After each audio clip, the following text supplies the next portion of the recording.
After 7 years of married life, the evening started like so many before. I'd booked a table at her favorite Italian restaurant, hoping to surprise her with a quiet dinner. But something felt off. She picked at her linguine, distracted, her eyes shifting between her phone and the entrance. I brushed it off. Maybe she was just tired from work. I had no idea what truth was about to hit me.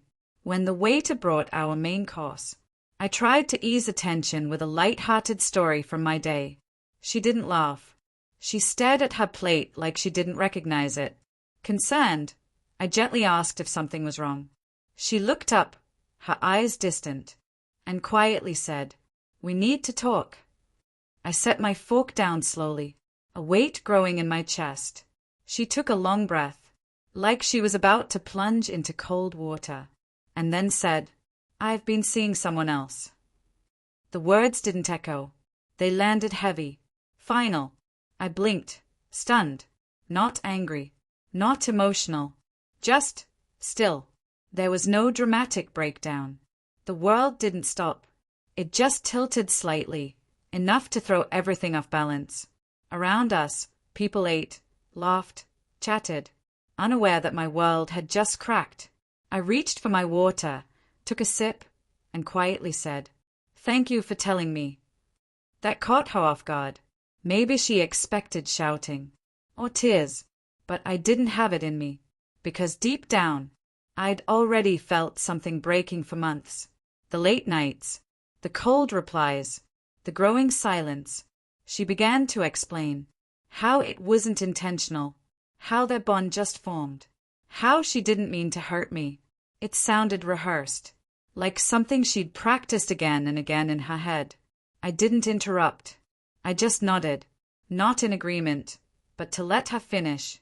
When she was done, she looked at me, searching my face for something, understanding, maybe. But I offered nothing. I folded my napkin, set it beside my plate, and calmly said, "I hope here's what you're looking for." For a second, regret flickered across her face, but it wasn't enough to change anything. We sat in silence. The bill came. I paid it. As we walked outside, she softly asked, "Will you be okay driving alone?" I let out a quiet, tired laugh. "I'll be fine." And I was, because for once, I wasn't pretending. The ride home was quiet, but my head replayed everything. Our early dates, our wedding, all the nights spent laughing on the couch. I didn't cry. I didn't break down. I just let the memories pass, like clouds I no longer tried to chase. Once home, I packed a small bag and left, not just to get space from her, but to get away from what our life had become. I stayed at a friend's place, and for the first time in months, I didn't check my phone before falling asleep. In the following days, I said nothing to her. She texted a few times. I didn't reply. She made her choice. Now I had to make mine. 2 weeks later, I filed for separation. She didn't fight it. Maybe she felt relieved. Maybe she'd already left me in her heart long ago. Either way, I felt something strange. Freedom. Sometimes it takes someone else's truth to finally unlock your own. I didn't ask for closure. Her confession was enough.